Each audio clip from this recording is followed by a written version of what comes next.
Hey kids, Mr. Ta here. And remember the other lesson when we talked about when you've got a debatable topic, you've got to be able to support it with evidence?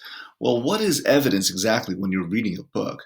This is why today we're going to talk about quoting from the text. Today we are learning to defend our ideas by quoting words, sentences, and entire passages from the text. Now, when we say evidence, evidence is sort of like the same thing as what we would call proof. You need to be able to make a statement that you can back up with some form of outside source to help prove your point, which is what we call evidence. Just like in a court of law, when someone states something, they can't just state it and say that they're innocent or that they're guilty. You need to actually bring proof with you to help prove your case.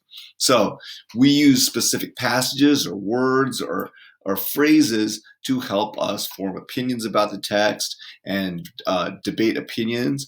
And so it helps us gather more evidence. And sometimes we've actually found out that when we're looking for evidence, sometimes there's evidence that support the opposing view, not suppose the opposing view. Here we go again. So that we might actually even change our mind when we look for evidence. Don't be afraid of that. That's okay. That's called being reasonable. When you realize that when you're looking for when you're looking for something to support your point, and you actually end up finding a lot of evidence supporting the opposite point, you don't have to dig in and say like, no, I can't use that because I said in the beginning that my debatable position was this. No, sometimes it means that you change your mind, and that's okay. That's a good thing for us to do as human beings. So look out for that. So here, remember how we always talk about Sistine, and we've got tons of evidence about why Sistine is a good friend to Rob. So let's look at this passage. We've heard this in the read aloud, but we're gonna look at it again. Okay, so let me read it to you. This is where Rob and Sistine are talking about the tiger, as always, and that Sistine has learned that Rob has the keys to the tiger's cage. So Sistine stared at him hard, and Rob opened his mouth and let the word fall out. Keys, he said, every secret, every magic word he had ever known. The tiger, Cancer, and Caroline, every word in his suitcase seemed to fall right out of him when he stood before Sistine. What? She said. Keys, he said again. He cleared his throat. I got the keys in the cage. I got the keys to the cage. All right, said Sistine. Now all I have to do is open the locks and let him go. No, said Rob. Are you crazy? She asked him. It ain't safe. It ain't safe for him. My friend Willie Mae, she had a bird and let it go and just got ate up. You're not making sense, she told him. This is a tiger, not a bird. And I don't know who Willie Mae is, and I don't care. You can't stop me from letting this tiger go. I'll do it without the keys. I'll saw the locks myself. Don't, said Rob. Don't, she mocked back. Now, if you look at this, notice all the stuff that we've highlighted, because if we look at this, we go, it doesn't look like she's being a very good friend. So if we, in fact, wanted to argue that Sistine is not a good friend to Rob, we could take all of those pieces.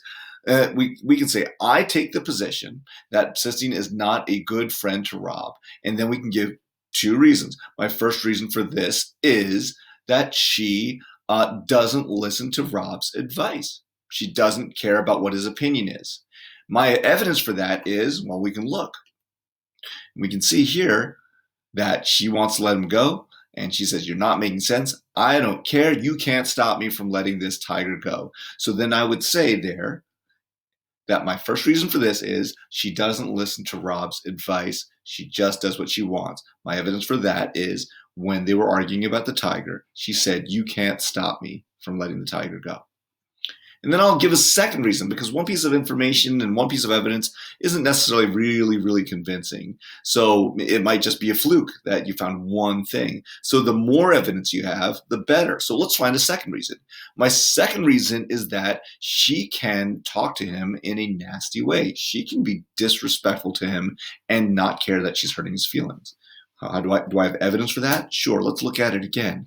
Over here, it says that she does this. don't, she mocked back. She mocks him as a friend. She shouldn't mock him. And so I can say that that's another reason why she is not a good friend. Now, if you wanted to take a different position that she is a good friend, you could do that as well and find that. But right now, I can say that I'm doing this. So when you're looking for evidence and you want to put it down in your reading response journal, make sure that you put it in the right place over here in the quote or paraphrase, the section that made you think. You put your opinion over here and find as much evidence as you can over there to support your position. As much evidence as you can. So remember, when you're in an argument or when you're trying to debate a point, even if it's about a book or even in real life, don't raise your voice. Strengthen your argument. Until next time, I'm Mr. Ty.